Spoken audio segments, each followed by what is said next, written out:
I should come forward a Closer. bit. Yeah. I'm Safako Komabupumei, and the founder of Enlightening and Empowering People with Disabilities in Africa, or in short, EEPD Africa. In our organization, we try to advocate for the rights of people with disabilities by using the disability law and the UN Convention on the Rights of People with Disabilities, so that every Ghanaian or every person with disability should have the right to anything. Yeah. How how has it been with your journey in this?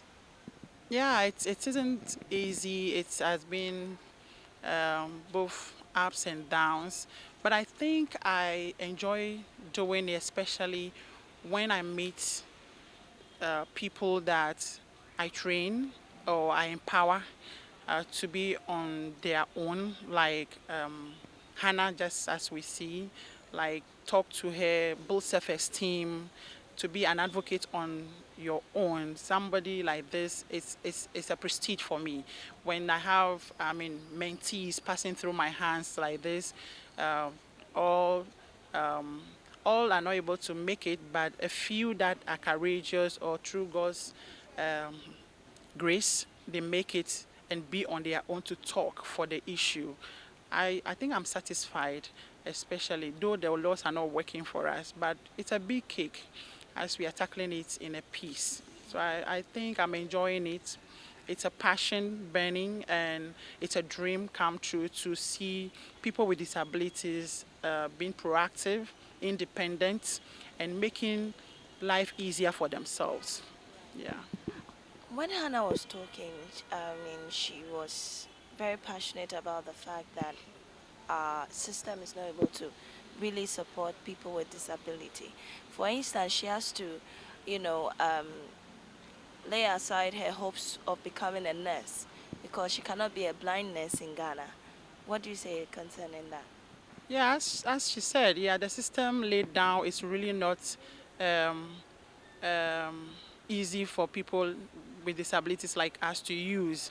And it's one way or the other, the system has really shuttered us down, because as you see here, as she said, if we should have the system well planned, be inclusive, she's in the process of making herself a big nurse. One person out now who is Hannah, who can never be a nurse, it's an issue to Ghana, but we don't take it like that, that it's a huge issue affecting the nation as a whole. Despite the fact that we have laws or policies here and there, her case, it should be a unique case, I think, for all Ghanaians. Should have thinking about and should have something to do with. That if I were that lady who at the verge of becoming a nurse and got blind, if I were that man at the verge of becoming a professor and got amputated or something like that. Yeah, it's a huge issue. As she said, it might work well somewhere else as the developing countries. As she said, she's still yearning to be the nurse that will not practice but can learn and maybe give directions or maybe instruct, maybe be somebody, in the nursing profession. But lo and behold, it couldn't work out for her because the things are not accessible. We are talking about accessible education or inclusive education, which we are always talking about. That's one of our campaigns all this year, that schools should be accessible and inclusive, because Ghana has made a law that we are now mainstreaming and making everything possible for people with disabilities to be part of the educational system.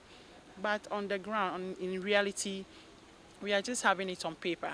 The law is not implemented, and we are just having all this problem. There are a lot of people down there. I would say Hannah built up herself very quickly. I mean, she came out from the shadow very fast because she listens. She's ready to change. As she said, she used to cry a lot. She was so devastated and as if the world had come to an end. But some of us have to use ourselves as a sample so that she can touch and lean on. through all the processes that she went through, it hasn't been easy. As she said, it's a long process, but she's taking almost everything one at a time. Okay, so when it comes to Hannah, how do you deal with her issue? Like when she first entered this place, how did you deal with her to get to this position? What were the practical steps you took to help her get to this place? Oh, I normally have her on the phone. I normally build her, psychological. I build her psychologically, and we are a lot building a community, or how do I put it? Like it's a big issue for everybody, and different tutors are there. So my job is to make her feel happy, be on her own. So when an issue crops up, she has to call me. How do I go about this?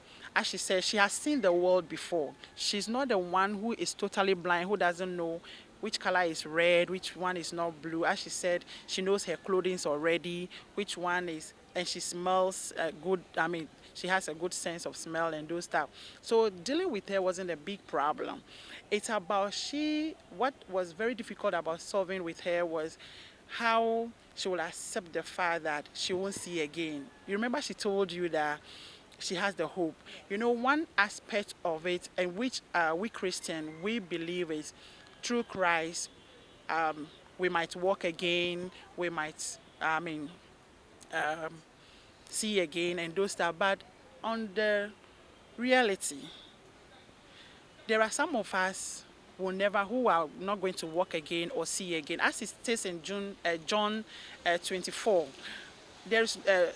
Luke 24, sorry, there is no way that some of us will walk again. And just to glorify God, as the Bible says it, that some of the disabled we are there to glorify God because of what we will produce, because of our product, or what we will do to really show the world that God has really created us in his own image. So for her case, she was yearning, or she all that she says is, I hope I'll see again.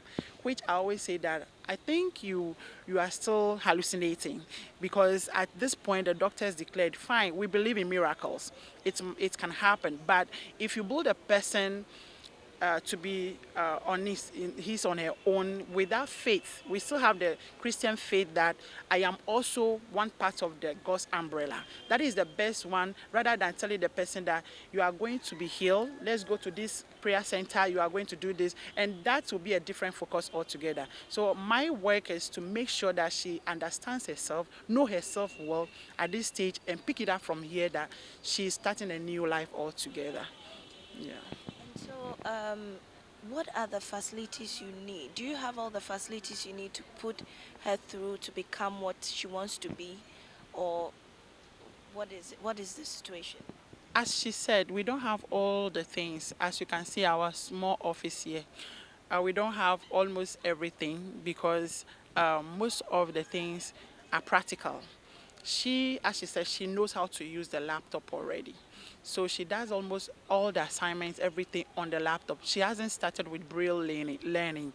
And if we're talking about Braille, there are specialists, the blinds who learn Brailles. Something like that, Braille translation, or it's like everything that has to be done in her life should be Brailled. That is the reality on the ground.